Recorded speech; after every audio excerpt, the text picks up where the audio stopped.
Welcome to episode 6 of Wine with HR. If you tuned into our last episode, you got to meet Kyler Banks from Bamboo HR, and we had a great discussion about talent acquisition and how to make sure that your hiring process actually gets you the qualified candidates that you need and want. So, in this episode, we're going to continue that discussion by talking about how you can retain those qualified candidates through using total rewards. So, we're going to discuss what total rewards is for those of you who don't know, what it looks like today, and where people see it going in the future so that you can actually start planning where you want to go as a company now. But first, in the present, wine. So, Jules, what are you drinking today? I am back to my Italian whites. So I had another bottle left from that wine tasting event that I went to a few months ago. So this one is called, I'm guessing here, but I think it's called Melvira. And it is, I can't actually, that's the name of the winery. I can't actually pronounce the name of the wine, but it is Roro Arnis. That's just what I'm going to say it is. Anyway, as you can see, for those of you who are watching us, you can see it's a lovely straw colored yellow. For those of you who are listening, that's why I'm describing it. So, the story of this winery is really cool. So, I wanted to read you a little bit from their website. So this is a 3-generation old winery. And when Giuseppe, not an Italian name at all, Diamante started to produce wine in the 50s, he had a dream, which I love this. Trisha, you're going to love this because it's so like artistic. It's a very artistic phrase. To bottle the soul of the land that he loved to be discovered sip by sip. Oh my gosh, I love that so Yes. much. Right? I knew you would. So, in the mid 70s, the company was renamed Malvira after the name of an old 19th century building that was located in the center of Canale. That became the headquarter of the winery. So, the peculiar name refers to the exposure of the courtyard, which usually faced north instead of south, as rural tradition prescribed. Anyway, that's a little bit about the story. But then the other cool part is that they started using tarot cards as their labels or as the inspiration for their labels. So, That's so again, cool. I know for those of you who are joining us on video, you can see it's a very cool logo. For those of you who are only listening to us, it is the page of cups combined with some grape leaves and some grapevines and just some other cool imagery. So, just a really kind of cool vibe that I'm getting from this winery. And this bottle was only $20, so it's not super expensive, and it does have the DOCG label, which in short, that means I did learn this when I was in Italy. It means that they have to meet all sorts of requirements to be able to put that label on their wine. So there's like purity standards and organic standards and all sorts of other things. So super cool. So anyway, getting to that wine itself, it tastes less citrusy than what I typically drink, which is okay. It's You can definitely taste like some grass, little bit of lemon, but not like super citrusy, and probably apples and pears is what I'm guessing. But it's very smooth. It's not super acidic. Very light on the palate. Would go great with, again, vegetarian dishes, cheese. Oh yes, the cheese. Uh-huh. Caprese in particular, if you had some caprese salad or sandwiches or something like that. Trish, what are you drinking? Well, I actually had a really cool wine picked out. I bought it last week. I was super excited to share it with everyone. And then Will and I drank it. So As I was thinking, man, I need to do something. I grabbed another standard that I think this is one that everybody can easily afford and will like. It's, of course, layer cake, right? It's another one that most people will love. It's very, it's consistent. They always have, great wines for the price. And here, Julie, I thought of you when I was reading this label, by the way. A richly layered wine. You smell an intense bouquet and taste a diversity of flavors that unfold on the palate with every sip. Now, that's part of all of Layer Cake's bottling. They always say that. But here's the good part. Our Chardonnay has delicate aromas of Meyer lemons, wet stones. Uh-huh. See, I knew you'd love that. And a hint of lime blossoms. The palette is layered with a tropical flavors such as kaffir lime. I'm not sure exactly how to say that. I think it's kaffir. Um, Guava and pineapple with a light creamy texture of whipped lemon curd to finish. Oh my, that sounds like Ah, dessert. I, it, and you would think it was sweet based on that. It is not overly sweet. It's so far like my first couple of sips have been really delicious as I was sipping while you were talking. Trisha, also while you're sipping, you have to tell us about this snazzy new hat you have on. What? You mean this hat? That hat. So for everybody who is just listening and not looking, of course, you got a full frontal view of my wine with HR hat.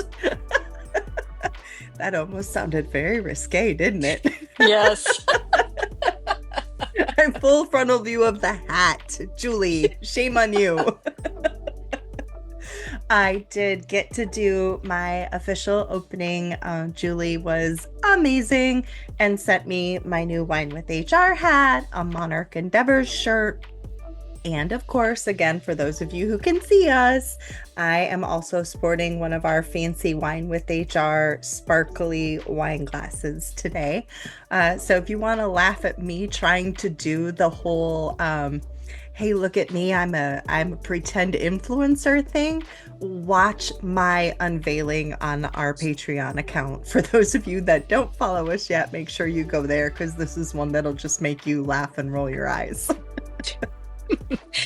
One more thing on that, on the Patreon note and on our merchandise, we have some special items that we have added for Pride Month. So we're excited about those, and all of the proceeds from all of the profit from those particular sales will go to the Trevor Project. So we're going I to make a ordered donation. today. Yay! Yay. So, so people have that to look forward to, and of course, we'll have links on all of our social media sites and on our website and all that good stuff. So, okay. Perfect. So now that we got all that out of the way, Trish, tell us about the WHINE of this episode. Well, as we mentioned, our wine this episode is about total rewards. I'm going to start off with an article that, of course, as always, we will have linked in the show notes. This one is from AIHR. The article is What is a Total Reward Strategy? A Practical Guide. And here's what they say.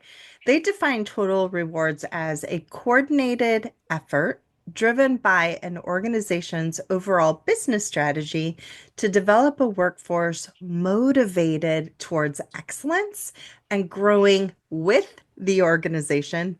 I love that, with the organization, because we all want to grow in the same direction, and an effective and inclusive rewards package. The package is a combination of all the benefits, the perks, the incentives, guidelines, processes, programs, and other types of rewards that an employer offers to its workers. Then they go on to say an effective total rewards strategy enables organizations to improve business performance and achieve desired results through an engaged, satisfied workforce. Julie, now you know where I got the title. Yes, the total eclipse of the perks. Perks. Not quite the way I think it was originally worded, but I think it Yeah, works. yeah, yeah. Hey, you always gotta love bringing that song in because at I mean, least those of us of a certain age, right.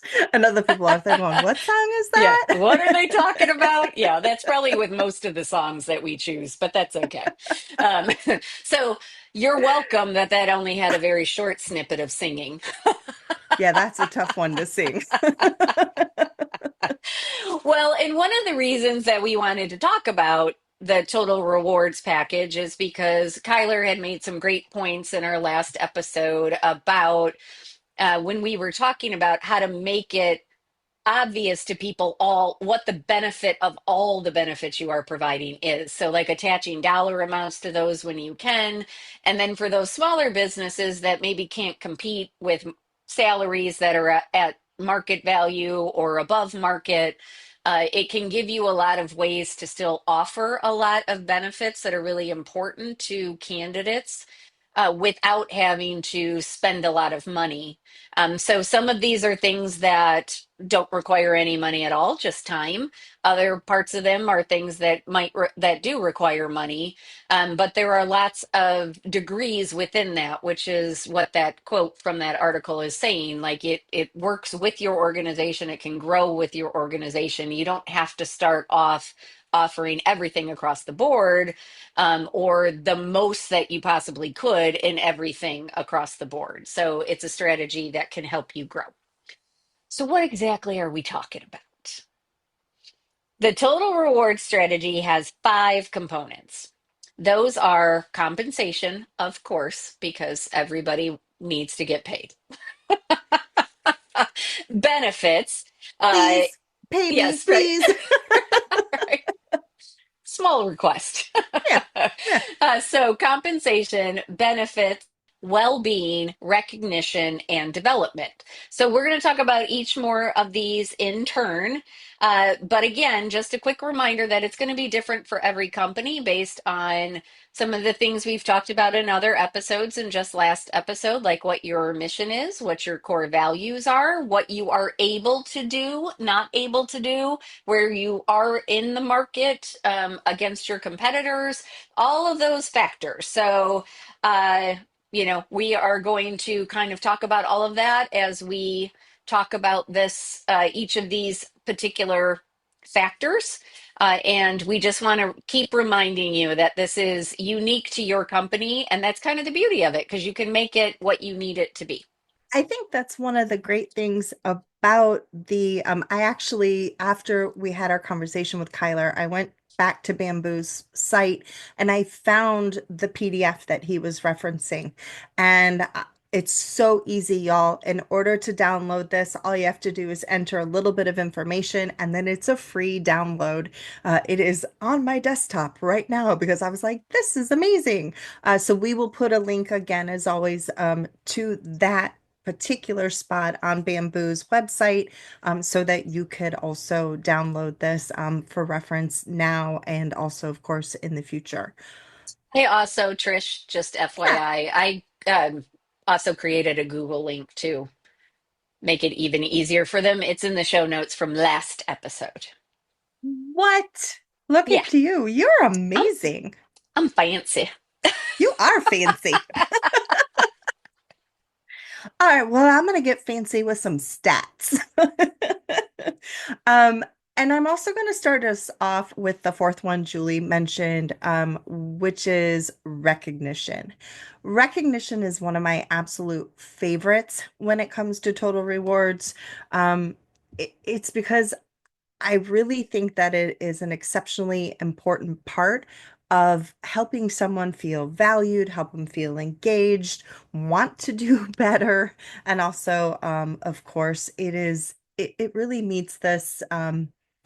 the only thing I think of is intrinsic need that we all have. Whether you are a person that is like me and someone gives you recognition, you stand up and you're like taking a bow and saying you'll sign autographs, or whether you're a person that prefers an atta girl or an atta boy because if they call you out in the middle of a meeting, you're going to hide under a desk.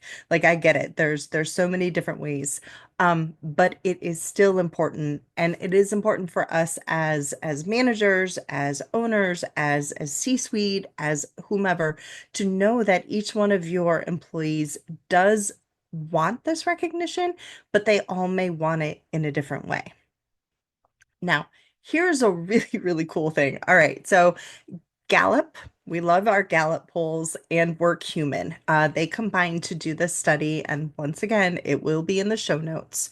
And here's what they said: recognition that is fulfilling, authentic, equitable, embedded in your company culture, and personalized to the individual is critical for cultivating an environment where both employees and the business thrive. Then they went on to say, and this is so, so cool. By making recognition an important part of your company's culture, a 10,000 person organization with an already engaged workforce can save up to, are you ready for this number? $16.1 million annually due to reduced employee turnover. Like we're always talking about keeping your employees, retention, how to avoid turnover. This is such a simple, simple thing that really doesn't cost you anything. So then they went on to say, because I have to keep going with this because it's so amazing. Globally, again, going global, 1 in 4 employees in Gallup's database strongly agree that they have received recognition or praise for doing good work in the last week. So 1 in 4, that is really great. I was pretty stoked about that stat. I wish it was higher, but still, 1 in 4. That's a good start. But here's where they went with that. They found that if the medium businesses in their database doubled that number who strongly agree, so going from 1 to 2 people, that's all we're talking about, right? If they doubled that, then their business would see a 9% improvement in productivity, a 22% decrease in safety incidents, and a 22% decrease in absenteeism.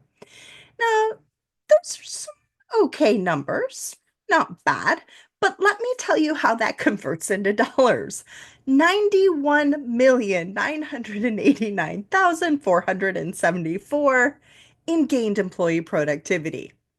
$2,807,200 gained due to a decrease in injuries, and $3,801,336 due to fewer unscheduled absences. Come on, Jules, can you believe? Like, listen to those numbers, and it costs you nothing. Yeah, or minimal, depending how Oh, robust you want your correct. recognition program to be. Correct. But I think what it shows is, and I mean, they're using a big company, a 10,000 person Of organization, course. but I think what it shows you is even to your point, a 9% improvement in productivity or a 22% decrease in safety incidents can lead to really big gains. And that's amazing. Exactly. Just by Exactly. telling people they're doing a good job. It's just, oh, go figure. And what do we always preach? Kindness. And Yeah. and what does that sign say behind you, Jules? Don't be a dick. That's exactly right. Hey, Jules, I actually think I want to table this because I know that I could talk on this for another half hour, 45 minutes, maybe, because you know me, I talk a lot. And I really, really want to focus on how we can use this time to create some meaningful and authentic recognition so that we can have our listeners really think about how they could link this one idea of recognition to all of their business strategies. What do you think?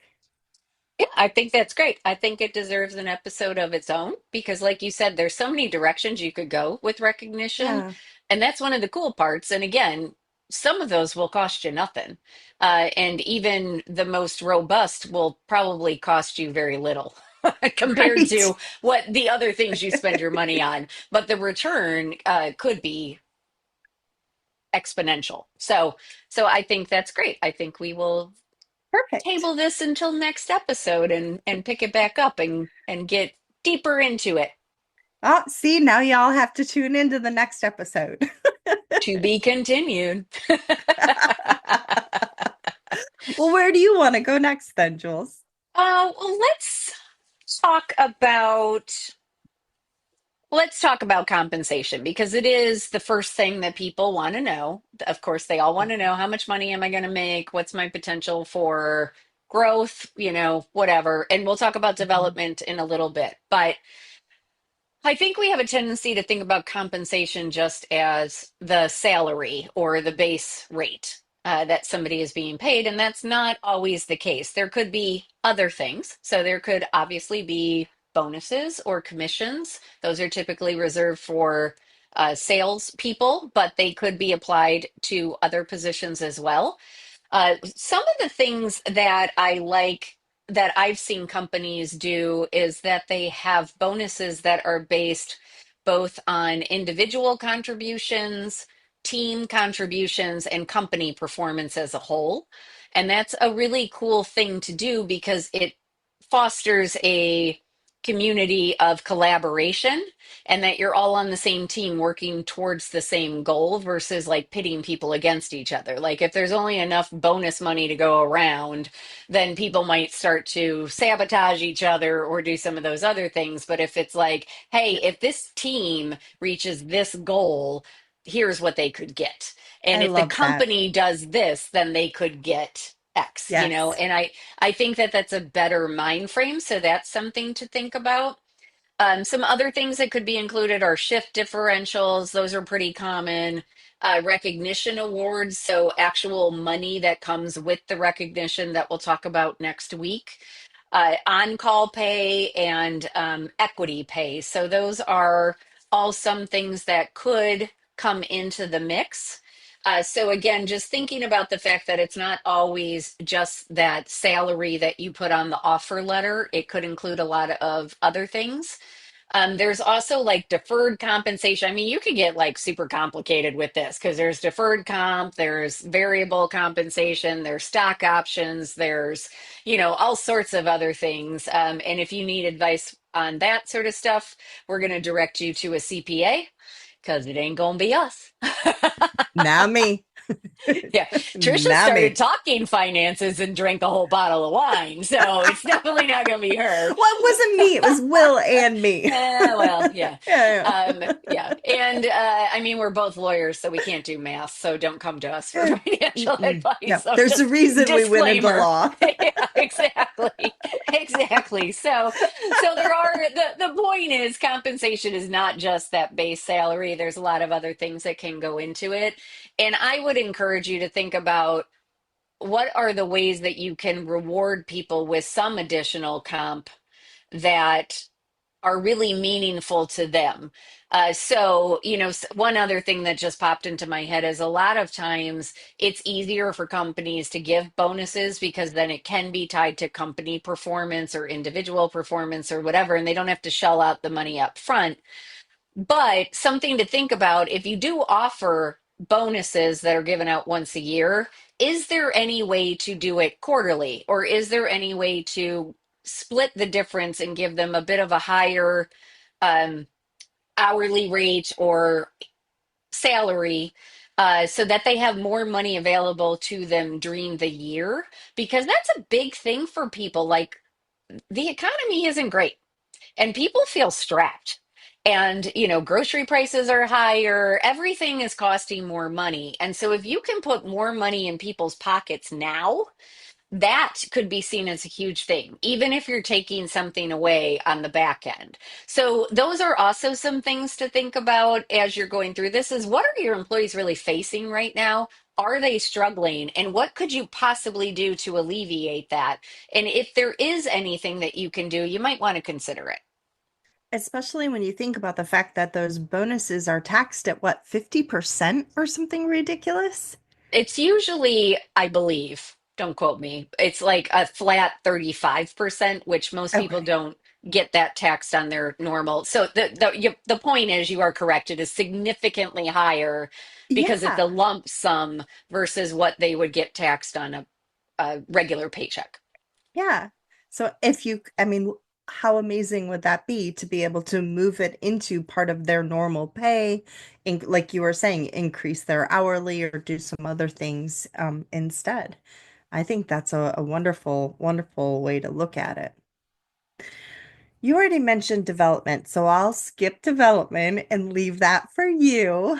You know what? I'm going to go to benefits and well-being. I'm going to put those two together because I think it makes sense to talk about them together. So when we're talking about your traditional benefits, you're of course you guys are all going, well, duh. It's your health insurance, right? It's dental, vision, maybe a retirement plan, which hopefully there is one, and even paid time off. When we're talking about the well-being initiatives, we're looking at something that goes beyond that traditional approach. And these are the things that you have heard Julie and I say again and again and again, really can send a strong message about the culture that you truly desire and the values of your company. So for this section, a really great article, and again, we'll reference it in the show notes, is a Forbes article that I found that talks about the future of benefits and total rewards and how they actually are going to outshine salary. And I think this one is really cool because they talk about some things that I've never really thought about before, which is ridiculous. At work perks. So, benefits that are available while they're in the office. So, maybe there's different commuter benefits for those who actually have to come in the office. We were talking about this before, ways to make those that cannot have a more flexible schedule or do not have the option to work from home. So, you provide additional benefits for them. Free meals, snacks. I love snacks. Everybody knows.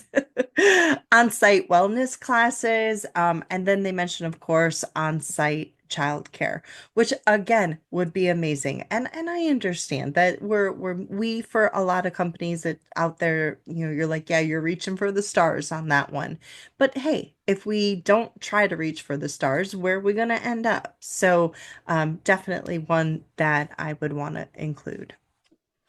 Then we're talking also about what they call lifestyle spending accounts.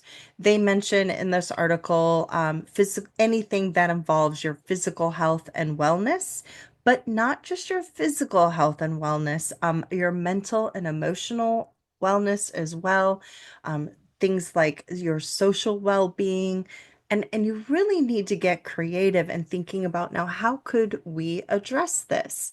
Could we help our employees with any sort of education, for example? Or maybe if they're facing challengers, maybe there's something I've heard of a couple of places that I've worked with where, especially like teachers, I know that teachers do this, and I think this is so cool. When teachers start off, they don't have a lot of time off. And as you get further and further in your teaching career, you get more and more time. So they have this thing where older teachers, older meaning those who have been there longer, not necessarily in age, they can actually donate some of their time off to those who are newer in the industry. So I just think that's fantastic. That is a great way to help people who are currently meeting a challenge and don't have the time off that they would want to use. People could donate 4 hours, 8 hours, whatever it is. So something like that. We've mentioned numerous times. Flexible scheduling. Obviously, it's one of our favorites. The goal here always is work-life balance. So whether we're talking about completely remote work or some sort of a hybrid work situation, obviously that is always going to help your employees and their well-being. But don't forget, I think we discussed last year, and I can't remember for sure, there was a really great, again, another big study that was done on the 4-day work week and how really, even though people went to a 4-day work week, not only did they stay the same as far as productivity, they actually increased their productivity because there was less time for that kind of sit around and wondering and thinking about other stuff. People were motivated, they were excited to have that time off, and because that they had that time off, they had that ability to refresh and then come back from work and they are ready to run. Last couple that I'll throw in here, talking about benefits and traditional benefits, and then more of our well-being benefits. Um, don't forget about the fringe benefits. You may or may not be able to offer these, but it's also great to think about for now and in the future. Childcare support, retirement planning, upskilling, always one of my favorites. Again, a couple of these are going to go, you're going to hear about them in multiple areas as Julie and I are talking, but tuition reimbursement is another one of those fringe benefits we've already mentioned. We'll talk about it again. And then those recognition programs. And yes, as promised, our next episode will fully delve into that. Yeah, a couple things I was thinking as you were talking, Trish. One is with the commuter benefits, especially if you are a company that promotes sustainability or use of public resources. If you could offer public transit vouchers or credits or bus passes, whatever the case may be, wherever you live, that might be a cool thing to encourage people to take public transportation versus driving their automobiles. Shout Another, out to the Rapid in Cleveland. yeah, yeah. I used to take it all the time. Yep. Another thing that I've seen some companies do, which is a little bit of a switch, there's a lot of companies that will offer a gym membership to a particular gym, and that's great. But I had a client who was doing that and was realizing that there weren't a lot of people taking advantage of it. And so we talked that through, and I suggested, why don't you take the value of that and just make it a reimbursement so that people can do whatever fitness sort of thing they like? Like I like boxing, so I'm not going to go join an Anytime Fitness because I can't box Nope. there. So, but if I could take that, whatever it is, $200 a year and apply it to my membership, that's awesome. That's a perk that I didn't, wouldn't really think of an employer giving me. So they did Yeah. that and they ended up getting a lot more people that took advantage of that program. And they Oh, didn't make that's it hard. awesome. They were just like, you send us your reimbursement slip and, you only get up to X number of dollars. So you're not paying for somebody who wants to belong to five different things or go boxing where it costs, more than $200 a year. So, but Yeah. that's kind of a cool thing that you wouldn't think about. Yeah. Couple other ones I've heard that people may not think about is pet insurance. Oh, yes. Offering pet Yes. insurance because there are a lot of people who uh, maybe don't have human children, but have, furry children. And I then was at there the are vet this also morning. right, exactly. And then there are also a lot of people who have both human children and furry children. But pet insurance is something that is could be hugely beneficial, even if you don't pay for it entirely, but you could get a discount program. Like that's great.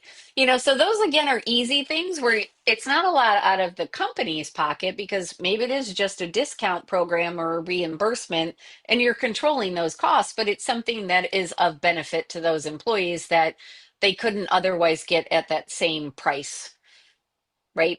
Um, the Love last it. thing I want to say is on the mental and physical health, talk to your healthcare insurance providers or your broker because a lot of times they will do that programming for you free. Yes. Yes. They will do sessions on mental health, on physical health, on they'll do health fairs where people can come in and get their blood pressure checked and their temperature checked, that donate blood, like all sorts of things. And it's all part of what you're paying them. So I would definitely use that as a resource.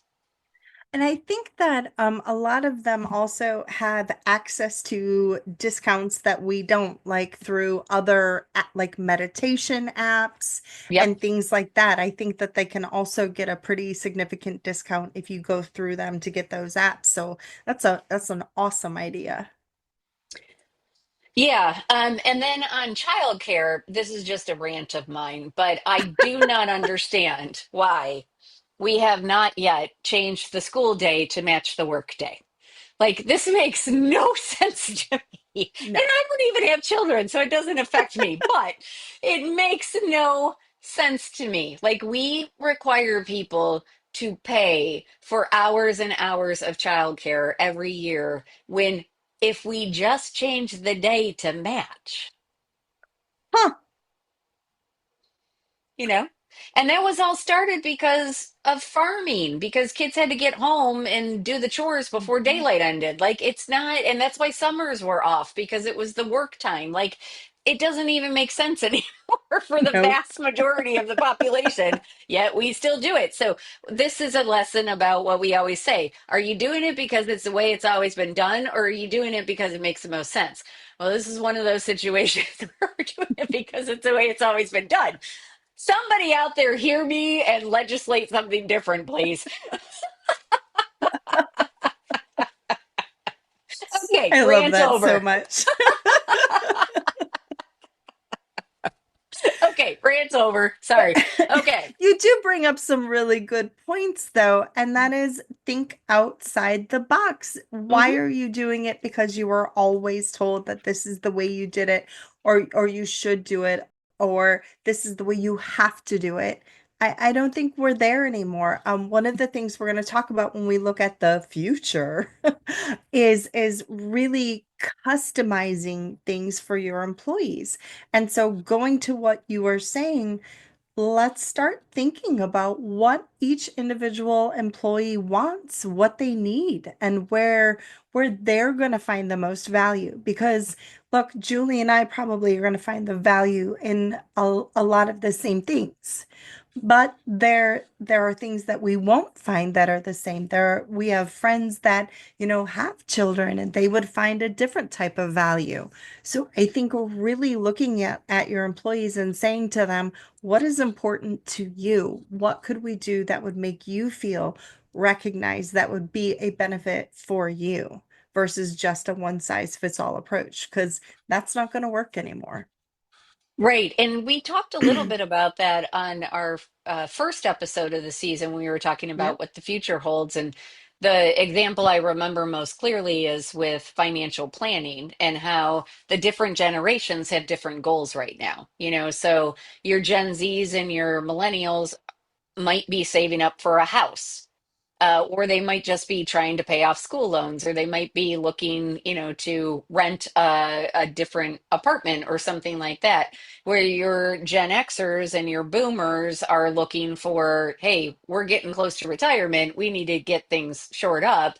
And then your Gen Xers also have that added layer of possibly probably having to take care of a parent that is ailing and dealing with that whole financial situation. So you can offer different things to your different groups of employees that all fall kind of under the same umbrella of, in that particular example, financial wellness. So there's like so much you can do. So I wouldn't be afraid or think that, well, we have to offer the same, like as Trisha was just saying, a one size fits all. You're never going to find it.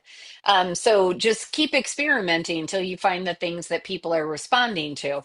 I think one of the other, and I swear I'll get to development, but now my brain's just full of ideas. The other benefit that I think is really great is potentially adding support groups. And again, you might be able to do this with somebody from your health care provider or your health insurance provider, but you could also just offer it and ask for volunteers. because there are probably people that are going through the same sort of thing at the workplace. And to make it just a casual, they could be off-site. It doesn't have to be where people can see them, but maybe it's like a once a month there's a lunch for people who have aging parents who are having health issues, or there's uh, a lunch for people who have recently lost a spouse, or there's you could have different types of support groups that people could really benefit from that will help the mental health, will help the physical health, but can be done in a way that's not making them completely vulnerable or feeling like they're sharing too much with the people at work. So that's just another idea that came into my head because I think support groups are a great resource for people who are going through something difficult. The the value of finding somebody who understands what you are experiencing is invaluable. I and anyone and everyone who's been listening to our podcast can see that in the way you and I talk to one another, just about both of us supporting our aging parents. Mhm. And I don't know what I would do if I didn't have you to get mushy. I know. Back at you. Ah. So Okay. there you go. Yes. Yes. Okay. Okay. So now we'll get to development. So, development. We have talked about this in prior seasons, but probably not to this depth. But the goal is to create opportunities for your employees to grow, learn, and develop their skills both personally and professionally in their current position, of course, but also for those positions they may want to get to. And I think that both of those are really key because we have spoken before about how there are certain positions where there is no upward mobility. There just isn't. And if you have somebody in that position, it doesn't mean that they don't want to develop their skills, that they don't want to grow professionally and personally. It just means there isn't a new title for them to achieve within the company. So we want to be mindful of that, and we want to keep them enriched and engaged, and we want them to know that they matter to us. And the way we show that is by saying, even though there's no upward mobility, we still want you to be learning and growing with us, and we want you to teach us things. So, what do you want to do? And they probably have ideas about things they would want to learn. And that can be part of their goal setting in their performance evaluation at the end of the year. That could be part of separate goal setting, whatever their learning and development plan, however you do that within your company. You want to make sure that you're not overlooking that because the position doesn't allow for advancement. Because development is not tied to advancement. It can be, but it does not have to be. And everybody wants to develop and everybody wants to, okay, I shouldn't say everyone, but most people want to develop, and most people would appreciate the company saying, we see something in you, we care enough to invest in you to pay for up to whatever it is. And it could vary by the level of position. Obviously, it should go up the more responsibility somebody has. So it might be $500 for somebody who's um, an administrative assistant, and it might be $5,000 for somebody who's a CEO or a CFO or a COO. It can vary depending on the responsibility level, but there should be some development budget for every single employee. So that could include things like company sponsored workshops, online courses, in person training, tuition reimbursement, which we talked about. Again, typically it needs to be related to their current position or a future position that they are being groomed for. Reimbursement for self-development training. So that could be more on the personal side of things, but if it helps them with, say, communication, feedback, initiative, assertiveness, like all of those things. And you can make sure that it ties into their professional goals. Like, how is this learning this personal development going to help you professionally? So you can tie it in that way so that it all comes together. Leadership development programs, those can be internal. They don't need to cost a thing. It's just identifying future leaders. We have talked about that in the past. There are some caveats with that. Really easy for bias to come into play here because people will see those folks through the halos and the horns and they're going to pick their favorites. The affinity bias is going to come in, all those things we've talked about. So you got to be careful how you develop it, but that can be really powerful as well, because if you are tapping somebody and saying, hey, we see you as a future leader, that's a great retention tool. Of course they're going to stick around, but you got to follow through, because if you don't, it's just words. Mentorship, we've talked a lot about mentorship programs in the past, and those can be valuable for both the mentor and the mentee. Sometimes, again, you may not be able to promote somebody because there isn't a position available for them, but if you make them a mentor, again, that is you saying to them, we value your knowledge and expertise and experience so much that we are asking you to show our newer people how it's done. And that's really cool. And then the last thing is individual growth plans. So everybody should have one. It shouldn't be These are my favorite, and they're right. so undervalued and so Yep. underused. Hmm. Yeah, plans are great. You can adjust them, but as long as somebody knows the direction they're supposed to be moving in and what benchmarks they're supposed to be hitting, it is so much easier, as Trisha and I have said, to have those difficult conversations when somebody's missing the mark because you've already said, hey, here's what we said you were going to do. You're falling short on X, Y, and Z. Yet you're still asking to be promoted. Well, you got to show us that you can do these things first. It makes all of those conversations easier. It also makes it easier from the employee standpoint to know exactly what they need to do and to meet those requirements. Exactly, exactly. And I think also when we're talking about these, the cool part is that these can be tied to the growth of the company as well, so that people feel like, oh, I'm a part of that growth. I can see where my individual growth plan actually impacts the overall company growth plan. That way, on those days where they feel like a cog in the machine or don't see why what they do matters, they can kind of reflect on that and be like, oh, right, okay, this is what I'm doing and this is what it's for and this is how I am making a change that's helping. For me, that I think that that's always huge is to know like what kind of a difference am I making? And that's why I love the growth plan so much is it's not just helping the person grow from this respect, but it's also helping them to see their value to the company.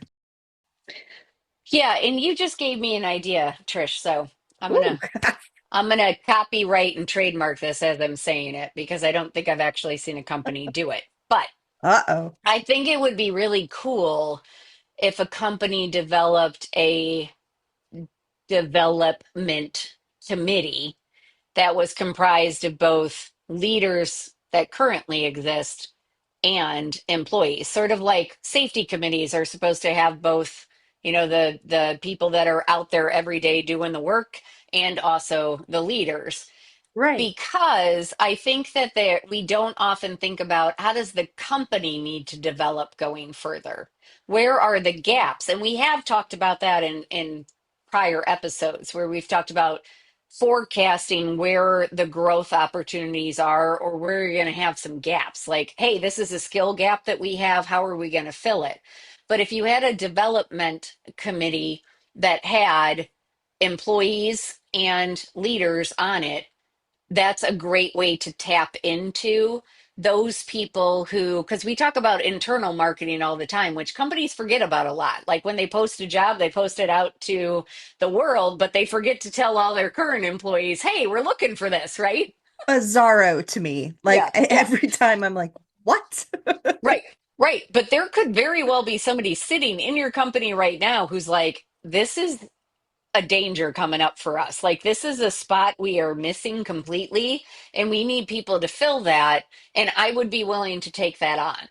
And so I think that that's just an idea that popped in my head as you were talking. So I give you credit too. It's our idea, but we're trademarking Love it. it. So if you start a developmental committee, company development committee, we're coming after you. Just kidding. No, do tell us it, and how tell it us how it goes. Do goes. it. Exactly. Stereo.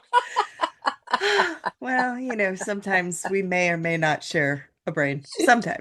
yeah, yeah. Most of Yeah. the time, I feel like I'm like, oh, I'm catching up. Yay, that's a great idea. So again, just closing the development loop, you should have a growth plan for each and every employee. You can have one for your team, you can have one for your department, and you can have one for your company. But you should be pushing everybody to continue to develop both their personal and professional skills. And with that, I'm going to let Trisha take us into the future. I want to go back to the future. Again, a reference half of the people listening probably don't get. Check out No, the they movie. have to It's know great. that one. I know. It's They great. You have got to to know check it that out. one. So, actually, when Julie and I were having our discussion about where to go, and we both kind of focused, we loved what Kyler was saying about this idea of these types of benefits, the total rewards benefits. And then randomly, there was this Sherm article, because I feel like every episode we have to reference a Sherm article. There was a Sherm article that talked about these kind of benefits and then the way it would look in the future. And it's what I've referenced already as we were talking, but I think one of my favorite things that they talked about was about more customization. Um, Here's the thing. Your employees are used to downloading an app and being able to say, I like this, I want to do this, I want to see this, I don't want to see that, right? Or for the super techie people creating their own app. Oh my gosh, right. Oh, all right, can't even go there right now.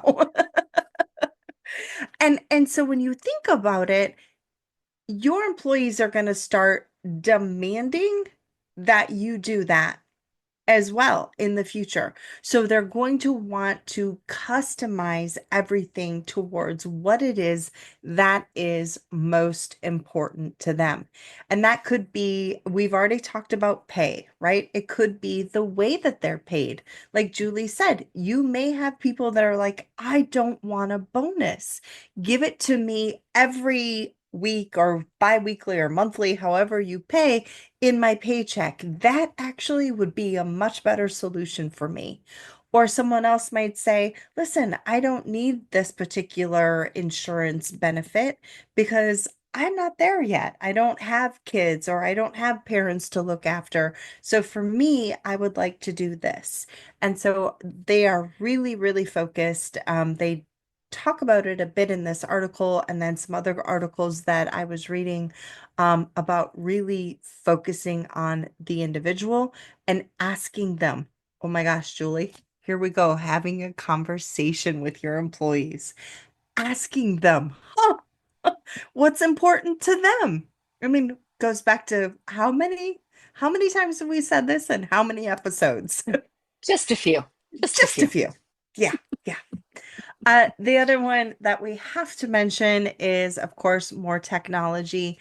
AI, you guys will play an important role here because AI is going to be able to do some predicting when it comes to growth. AI will be able to help when it comes to looking at an individual's what they make, either versus hourly or yearly or something like that, and see how that could help. AI can predict, and again, I use predict loosely. Please, people out there going, no way. Don't judge me too harshly. I'm just using this as kind of a generality. They can predict like what's going to be important or where some different impacts may be. And so it can help you. But I want to say again, I read something. This is a total aside, Jules, you're gonna crack up. But I saw this LinkedIn thing came to me yesterday, and this company completely got rid of their HR department. And they thought it was a great idea because HR was the middleman and was creating separation between the employees and management. And I thought, oh honey, like you have no idea what HR does. And in one of these articles that we're linking y'all to, there's a thing that says like it's like under 30% of companies actually believe that their managers are capable, yeah, capable of having these conversations with their employees. And so now you're talking about killing HR. I was just like, no. So do not worry. The whole point of this rant was AI is not going to take over. It's going to need strong HR professionals behind it. And also, please, for the love of God, understand that managers, we love you and your lack of training is not your fault, it's ours. But the idea of getting rid of an HR department and putting all of these conversations that we talk about all the time onto your shoulders, you don't want to have them. You're not trained to have them, and we really don't want you to have them either. All right, so rant over. Last thing to talk about with the future of Total Rewards is they actually are predicting that they're going to be specialized leaders in this. Like, this is how important. Think about all of the different things that we've discussed and how each one of them interplays with your own business strategy. Now, think about your business strategy, and each one of the things Julie and I talked about today is going to impact or somehow relate to those business strategies. And so you are going to have a leader that is mm, capable of looking at the data, right? And then using that data to drive change or drive understanding. You have to have that experience leadership. And so it's going to be really interesting to me, for those of you out there who are like, ooh, where do I grow next? Notice I said grow next instead of go next. Yeah. This might be a really wonderful a place to go.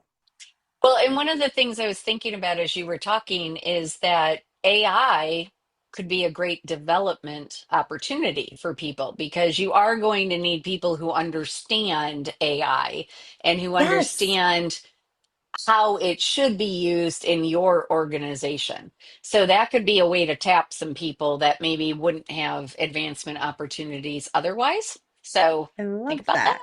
right? I love Um, that. and then just on the data, just from a personal standpoint, I want to say, when I was younger, I hated data because I just felt like it was a way to show that we didn't meet the mark or we didn't, Mhm. we fell short somehow. And so I just didn't want to see it. I didn't want to know. I didn't want it like just, keep me in the dark. Now, of course, Trisha and I love data.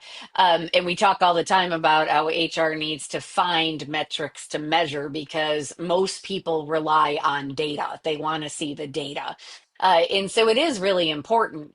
And so if you can make yourself comfortable, if you're like me and you're like, I don't want to know, I don't care, I don't, whatever, make yourself care. Like start to see how it can really impact decisions and how it can make the company better, how it can make you better, how it can, make your department better, your team better, whatever the case may be.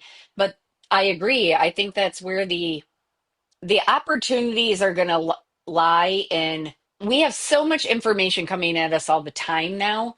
It's going Mhm. to be the opportunity is going to be for those people who can filter out what is important from all of that information that is coming at us so quickly and figure out what to do with it and how to make it work for the company.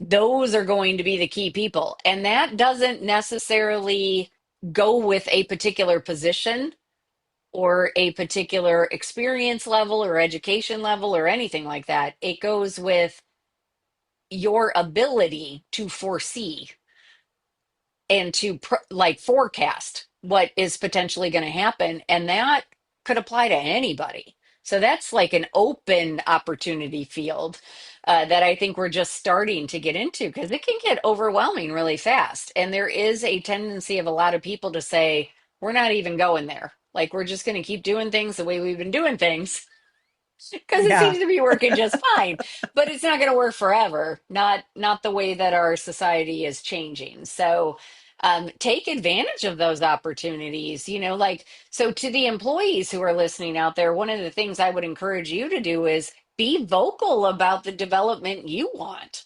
So if you want to do something and you can relate it back to how it's going to help the business, even if it's not directly within your role, but if you say, you know what, I want to go learn about AI and you need somebody to learn about it, I want to learn about it in this specific, column over here. And this is how I think it's going to help the business. I'm not going to guarantee, but I would bet you that the company's going to nice. say, okay, yeah, go do it. And then come back to us with a plan. So as an employee, I encourage you to be assertive about what you see are the opportunities and then ask for them because nobody's just going to come to you and say, hey, will you go do this for us, because they may not No. even be thinking of number one, the opportunity you're seeing, but number two, you for that opportunity. So put it out there.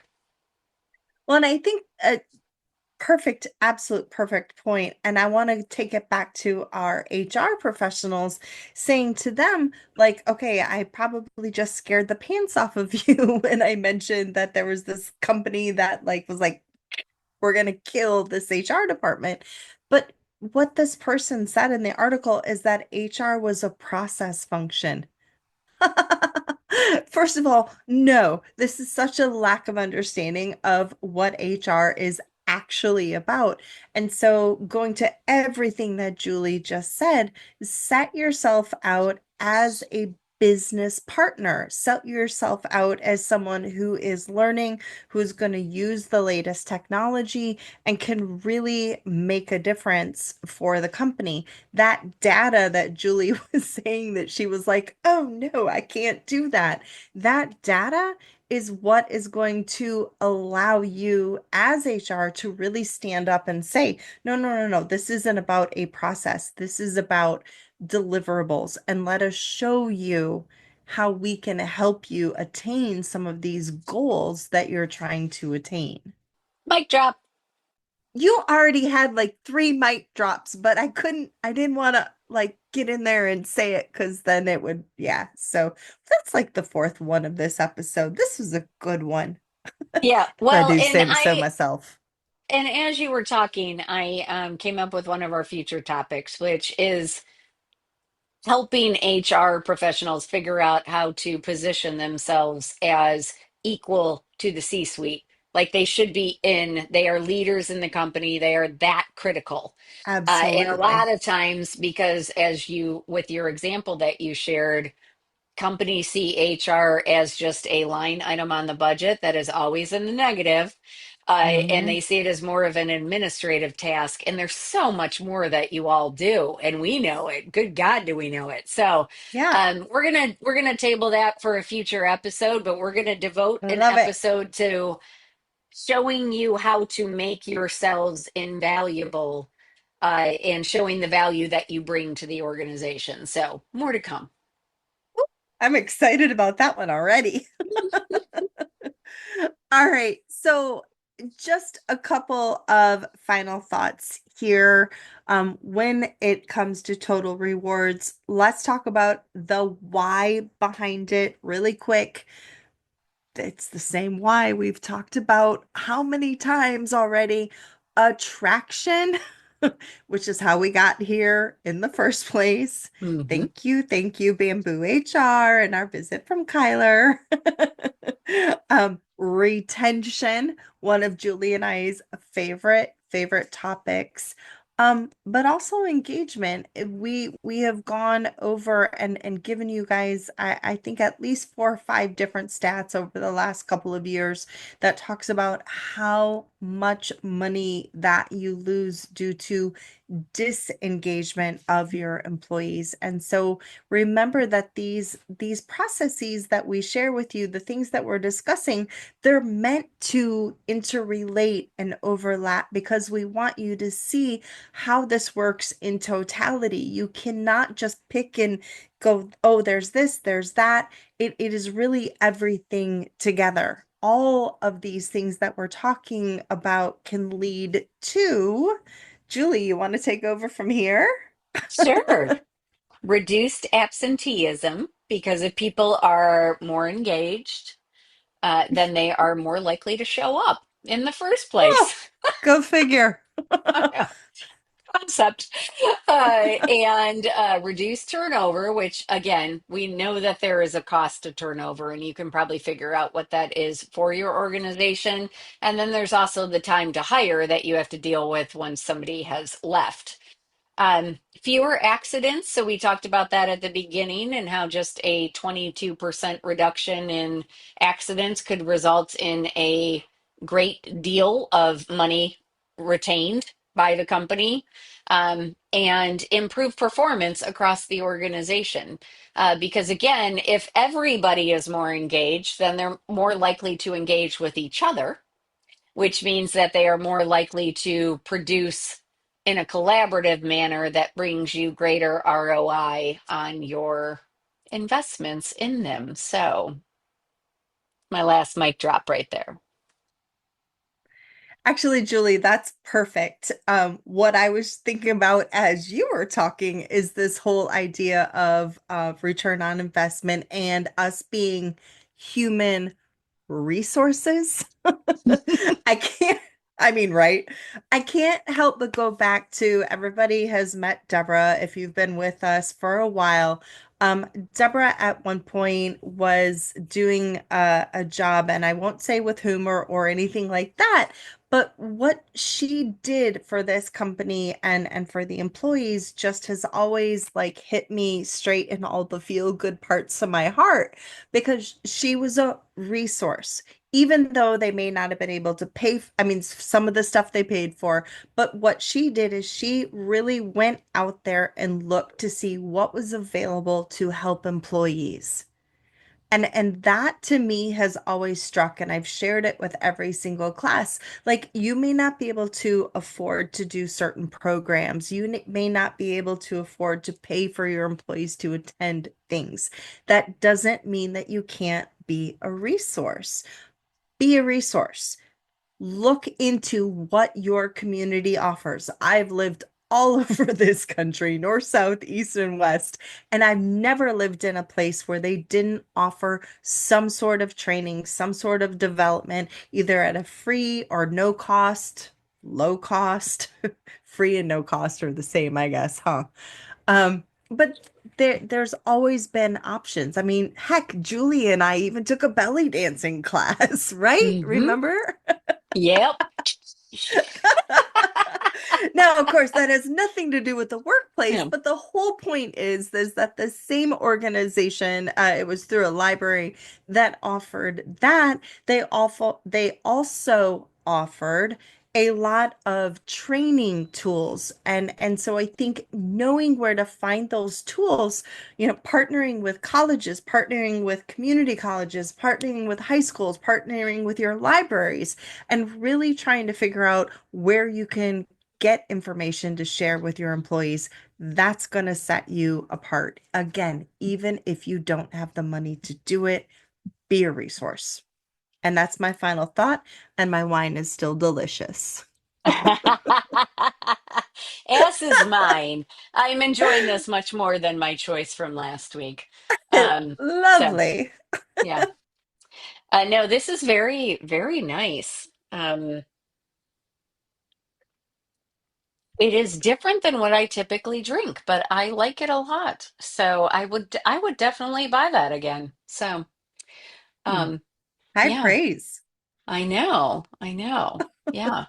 I don't know that I have any final thoughts that I haven't shared already, but just I think everything keeps coming back. You were just talking about it's human resources. I think everything keeps coming back, and this seems to be our theme of this season.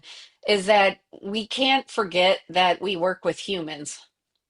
Hmm. And Yeah. and and at the base of it all, we have to continue to see each other as human and treat each other that way, with the compassion and the um I'm just going to say, and the love that entails. So, it's not love in the sense Here, that you have here. to, right? You have to love everybody that you work with, or you Yeah. have to um, show love like you should, though. We should always act in a loving capacity.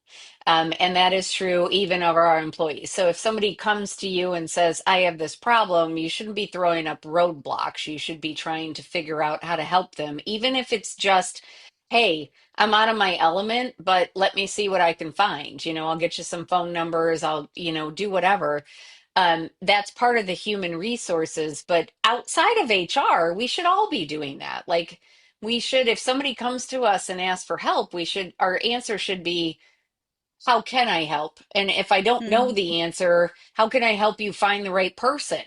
And I think we've gotten really far away from that. I'm going way off Mhm. topic here. I'm just talking societally right now, but I feel like we've gotten away from that, where our initial inclination now is to slam the door in somebody's face because we don't know what their true intentions are. And I get that. And I get why we do that.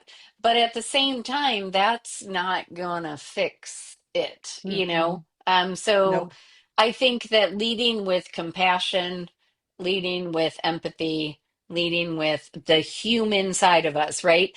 Yeah. We talk about, and I'm sure we'll do an episode on it. I know we've talked about it before, but we have a feedback method that is the change method. And, C and H are have a conversation, and H is be human. Just Huh. remember Go that, like, figure. right, when you're talking to somebody about anything, just remember that they are a human being.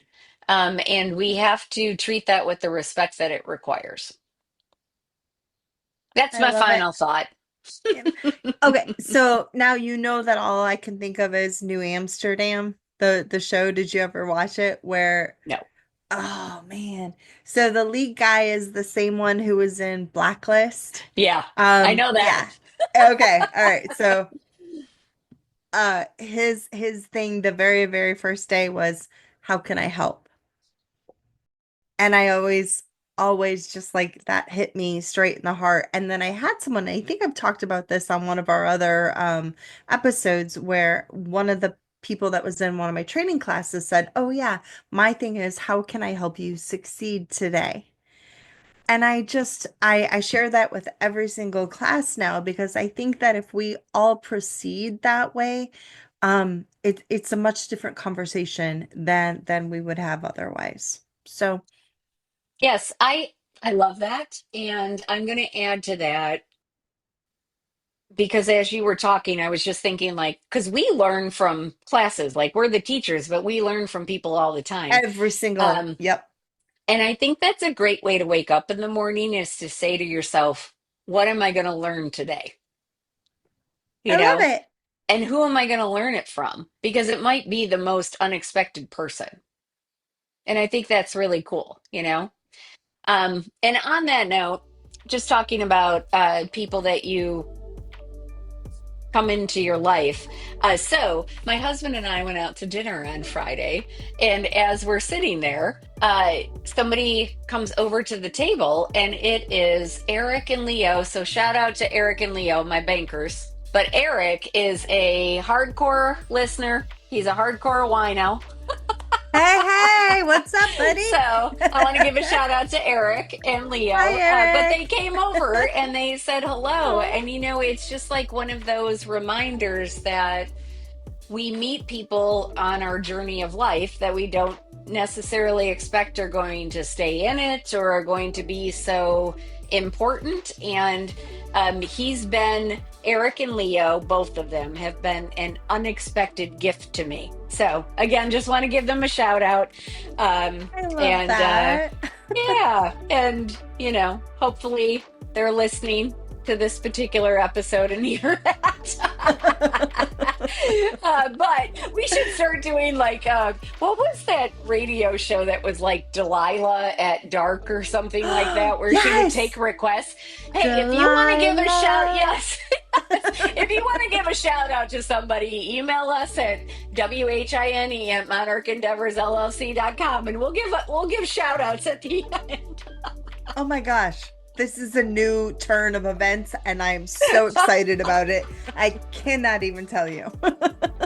All right. With that, we are going to end this episode. I'm sure you're all thanking your lucky stars at this point. But thank you for joining us again for an episode of Wine with HR. We hope you spread the word. You tell all your friends. You join us on Patreon. We are going to, by now, by the time you're hearing this, we will have unveiled a LinkedIn page. So that's really exciting. We've got our Pride merch. We've got our other merch.